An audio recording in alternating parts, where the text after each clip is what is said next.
Good morning students. ఈరోజు మన ఈ వీడియోలో ప్రాబబిలిటీ అనే లెసన్ గురించి డిస్కస్ చేద్దామండి. Probability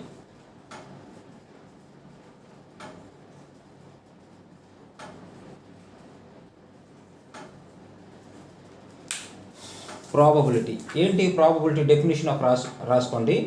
it is a prediction of how likely an event occur. Probability is a prediction how likely an event అక్కర్.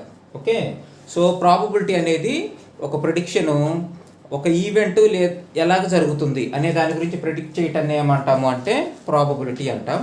Note చేసుకోండి ఒకసారి definition. Probability, it is the prediction of how likely an event occurs. అలాగే random experiment. What is random experiment? So an experiment is conducted by any number of times under identical condition. There is set of all possible outcomes. It is not certain but any one. ఈ definitions అయితే note చేసుకోండి. So అంత important కాదు, ఒకవేళ అడిగితే కనుక మీరు రాసుకోవటానికి అనమాట. ర్యాండమ్ ఎక్స్పెరిమెంట్ ఏంటి? Random experiment, random experiment. Random experiment అంటే ఏంటి? ర్యాండమ్ ఎక్స్పెరిమెంట్ అంటే ఏంటి అంటే an experiment is conducted any number of times under identical conditions. Okay, ఒక ఎక్స్పెరిమెంట్ని మనం ఎన్ని నెంబర్ ఆఫ్ టైమ్స్ అయినా కానీ కండక్ట్ చేయొచ్చు, కానీ ఐడెంటికల్ కండిషన్స్ ప్రతిసారి కూడా అవే కండిషన్స్ అప్లై అవ్వాలి. తర్వాత there is set of all possible outcomes. It is not certain but any one. Okay, ఇది ర్యాండమ్ ఎక్స్పెరిమెంట్. తర్వాత equally likely event. Equally likely event. Equally likely event అంటే ఏంటి అంటే when there is no reason to expect any one of them rather than any of the other. Okay, when there is no reason అంటే for example ఒక కాయిని toss చేశాను. Toss చేసి నేనేం expect చేశానంటే హెడ్ అనేది పడిద్ది అని ఎక్స్పెక్ట్ చేశాను.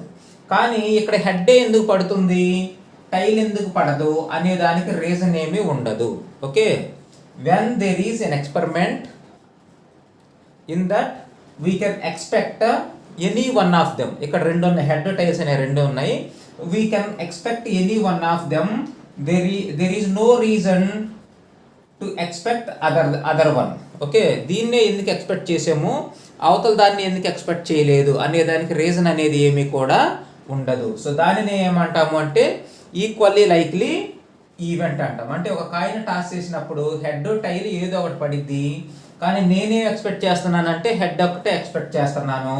కాబట్టి హెడ్డే ఎందుకు పడుతుంది, టైల్ ఎందుకు పడుతుంది అంటే there is no reason. Okay, హెడ్ని ఎక్స్పెక్ట్ చేయడానికి రీజన్ ఏమి కూడా లేదు. దానిని ఏమంటామంటే equally likely experiment when there is no reason to expect only one of them.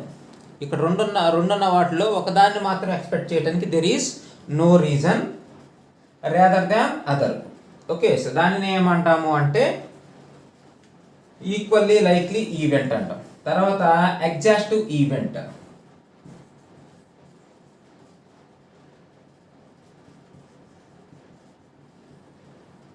Exhaustive event ఏంటి? ఈ ఎగ్జాస్టివ్ ఈవెంట్ అంటే all possible outcomes of A trial. ఏదైనా ఒక ట్రయల్ వేసినప్పుడు అవుట్కమ్స్ రావడానికి ఉన్న ఆల్ పాసిబిలిటీస్ని మనం ఏమంటాము అంటే ఎగ్జాస్టివ్ ఈవెంట్ అంటాం. Exhaustive event means all possible events in a trial. All possible events in a trial is called exhaustive events అంటాం. Next one mutually exclusive events. Next mutually exclusive events అంటే ఏంటి అంటే if no two or more events can happen simultaneously in the same trial. No two or more events can happen. No two or more events can happen in same trial. అంటే ఒకే ట్రైల్లో 2 లేదా అంతకన్నా ఎక్కువ events అనేవి జరగవు. For example ఒక coin toss చేస్తే head టైలో ఏదో ఒకటి పడుతుంది కానీ 2 ఒకేసారి పడవు. సో దానిని ఏమంటామంటే మ్యూచువల్లీ ఎక్స్క్లూజివ్ ఈవెంట్స్ అంటాం. Next sample space, very very important. Sample space ఏంటి? శాంపిల్ స్పేస్ అంటే set of all possible outcomes. Set of all possible outcomes is called sample space. Sample space ఒక్కొక్క దాన్ని చూద్దాము. కాయిన్కి శాంపిల్ స్పేస్ ఏమొస్తుంది? For example 1 coin tossed. ఒక coin toss అయితే sample space ఎంత వస్తుంది? 2 power 1 అంటే 2 వస్తుంది. ఏంటి ఆ 2 అంటే హెడ్ టైల్. అలాగే 2 కాయిన్స్ని టాస్ చేస్తే శాంపిల్ స్పేస్ ఎంత వస్తుంది అంటే 2 square అంటే 4 వస్తుంది. Head tail tail head tail tail head tail ఇలాగ 4 వస్తాయి అన్నమాట. ఒకవేళ 3 కాయిన్స్ని టాస్ చేస్తే ఏమవుతుంది? 2 cubed అంటే ఏమవుతుందంటే 8 వస్తుంది. ఏంటివి 8 అంటే? సో రాసుకోండి వరుసన. 4 హెడ్లు వేసుకోండి, అలాగే 4 టైల్స్ రాసుకోండి, తర్వాత 2 హెడ్లు 2 టైళ్ళు, 2 హెడ్లు 2 టైల్ రాసుకోండి, తర్వాత head tail head tail head tail head tail. Okay, so ఇవన్నమాట. 3 కాయిన్స్ టాస్ చేస్తే ఈ 8 వస్తాయి. సో ఇది ఒకసారి జాగ్రత్తగా నోట్ చేసుకోండి, మనకు ప్రాబ్లంలో అవసరం ఉంటుంది. 3 హెడ్స్ పడే ఛాన్స్ ఒక్కటే ఉంటుంది, అలాగే 3 టైల్స్ పడే ఛాన్సు ఒక్కటే ఉంటుంది. గమనించుకోండి, చాలా చాలా ఇంపార్టెంట్. 3 కాయిన్స్ టాస్ చేసినప్పుడు 3 హెడ్స్ పట్టడానికి ఛాన్సెస్ ఎన్ని ఉంటాయి? 1 ఉంటుంది. అలాగే 3 టైల్స్ పడటానికి ఛాన్స్ ఎంత ఉంటుంది అంటే 1 ఉంటుంది. ఇది కాయిన్స్ గురించి. ఇప్పుడు శాంపిల్ స్పేస్ డైస్ గురించి చూద్దాం.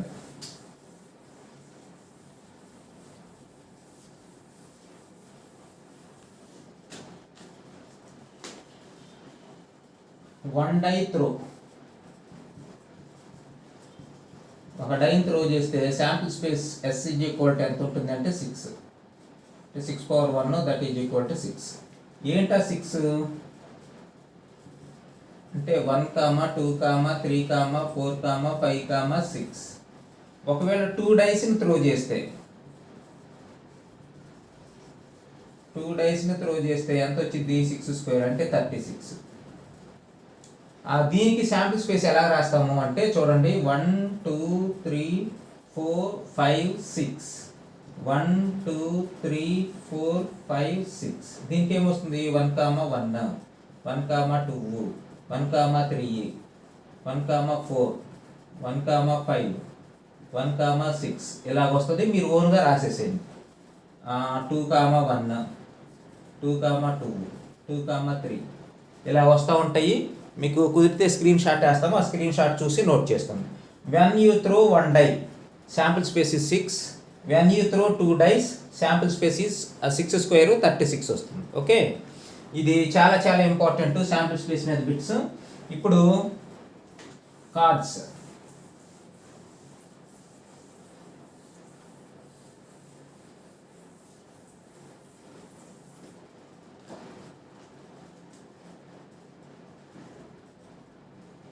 కార్డ్స్ మొత్తం ఎన్ని కార్డ్స్ ఉంటాయి అంటే 52 కార్డ్స్ ఉంటాయి. ఈ 52లో 26 బ్లాక్ ఉంటాయి, బ్లాక్ కార్డ్స్. దీంట్లో రిమైనింగ్ 26 రెడ్ కార్డ్స్ ఉంటాయి. ఓకే, సో ఈ 52 కార్డ్స్ని కూడా 4 suitsగా డివైడ్ చేశారు.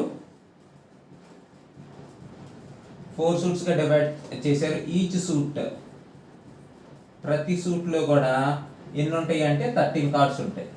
So 13 4s 52. సో 4 suits ఉంటాయి. ఆ 4 suits కూడా ఇప్పుడు మీకు స్క్రీన్ షాట్ వేస్తున్నాను, నీట్గా నోట్ చేసి పెట్టుకోండి. ఇక మీకు లైఫ్లో ప్రాబబిలిటీ కానీ లేదంటే కార్డ్స్ కానీ అసలు డౌటే లేకుండా ఉంటుందన్నమాట. కాబట్టి ఇప్పుడు వేసే స్క్రీన్ షాట్ని మీరు నోట్ చేసి పెట్టుకోండి. తర్వాత ఫేస్ కార్డ్స్ 12 ఉంటాయి. ఏంటి ఆ ఫేస్ కార్డ్స్ అంటే కింగ్లు 4 ఉంటాయి, క్వీన్లు ఒక 4 ఉంటాయి, జాకులు ఒక 4 ఉంటాయి. 4 3s 12. వీటిని ఏమంటామంటే ఫేస్ కార్డ్స్ అంటాం. నెక్స్ట్ ఏస్లు ఎన్ని ఉంటాయి అంటే 4 ఉంటాయి.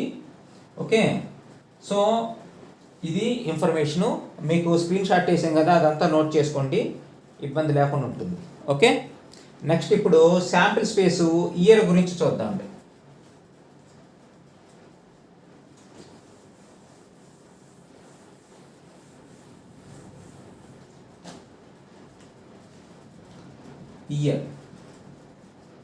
ఇయర్లో నార్మల్ ఇయర్ అయితే ఎన్ని డేస్ ఉంటాయి? Normal year is equal to ఎన్ని ఛాన్సెస్ ఉంటాయి అంటే ఎన్ని డేస్ ఉంటాయి అంటే 365 డేస్ ఉంటాయి. దీన్ని మనం ఎలా రాయొచ్చు అంటే 52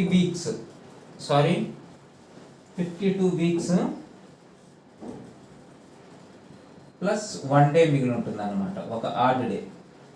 ఆ డే ఏమవటానికి ఛాన్స్ ఉంది? సండే కావచ్చు, మండే కావచ్చు, ట్యూస్డే కావచ్చు, వెన్స్డే కావచ్చు, థర్స్డే కావచ్చు, ఫ్రైడే కూడా కావచ్చు. ఫ్రైడే సాటర్డే కూడా అయ్యే ఛాన్స్ ఉందన్నమాట. ఓకే, సో ఇది నార్మల్ ఇయర్లో 365 డేస్ ఉంటాయి. దాన్ని 52 వీక్స్ 1 ఆడ్ డేగా రాస్తాము. సో ఆ 1 డే ఏమవుతుంది అంటే సండే నుంచి సాటర్డే వరకు ఏదైనా కావచ్చు. ఒకవేళ క్వశ్చన్ ఎలాగిస్తాడు అంటే మీ వర్క్షీట్లో ఉందన్నమాట, మీకు ఇచ్చిన బుక్లెట్లో. సో ఏముంది అంటే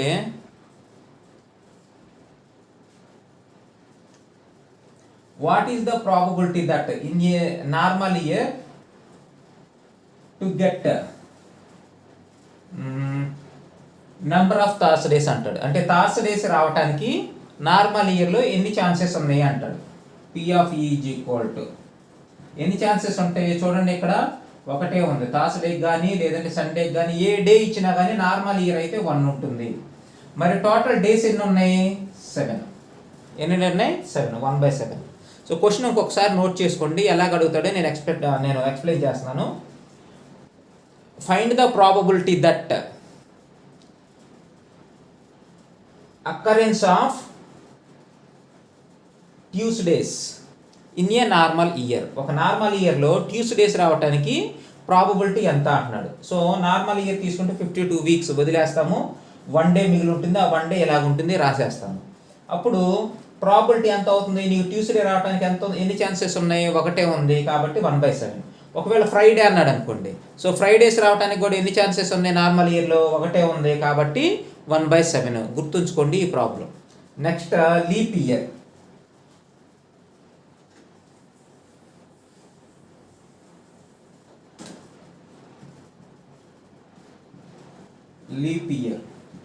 leap year contains 366 days. Leap ఇయర్లు ఎన్ని ఉంటాయి? 366 డేస్ ఉంటాయి. సో దీన్ని 52 వీక్స్ ప్లస్ 2 డేస్గా రాస్తాం అన్నమాట. ఆ 2 డేస్కి ఏమై ఉండొచ్చు అంటే సండే మండే కావచ్చు, మండే ట్యూస్డే కావచ్చు, ట్యూస్డే వెన్స్డే కావచ్చు, వెన్స్డే థర్స్డే కావచ్చు, లేదా థర్స్డే ఫ్రైడే కావచ్చు, లేదా ఫ్రైడే సాటర్డే కావచ్చు, లేదా సాటర్డే సండే కావచ్చు. ఓకే, ఇవి పాసిబిలిటీస్. సో ఇప్పుడు క్వశ్చన్ ఏం అడుగుతాడు అంటే what is the probability to get number of Fridays in a leap year అంటారు. అంటే ఫ్రైడేస్ లీప్ ఇయర్లో రావడానికి ప్రాబిలిటీ ఎంత ఉంది? ఇక్కడ టోటల్ అవుట్కమ్స్ ఎన్ని ఉన్నాయి? 7. P of E is equal to ఎన్ని ఉన్నాయి? Total outcomes 7. మరి ఫ్రైడేలు రావడానికి ఎన్ని ఛాన్సెస్ ఉంది? ఇది ఇక్కడ ఒక ఛాన్స్ ఉంది, ఇక్కడ ఒక ఛాన్స్ ఉంది, కాబట్టి 2 ఛాన్సెస్ ఉన్నాయి అన్నమాట. సో లీప్ ఇయర్లో ఫ్రైడేస్ రావడానికి ఉన్న ఛాన్సెస్ అంటే ప్రాబిలిటీ ఎంత అంటే 2/7. నార్మల్ ఇయర్లో ఫ్రైడేస్ రావడానికి ఉన్న ఛాన్స్ ఎంత అంటే 1/7. ఓకేనా, జాగ్రత్త గుర్తుంచుకోండి.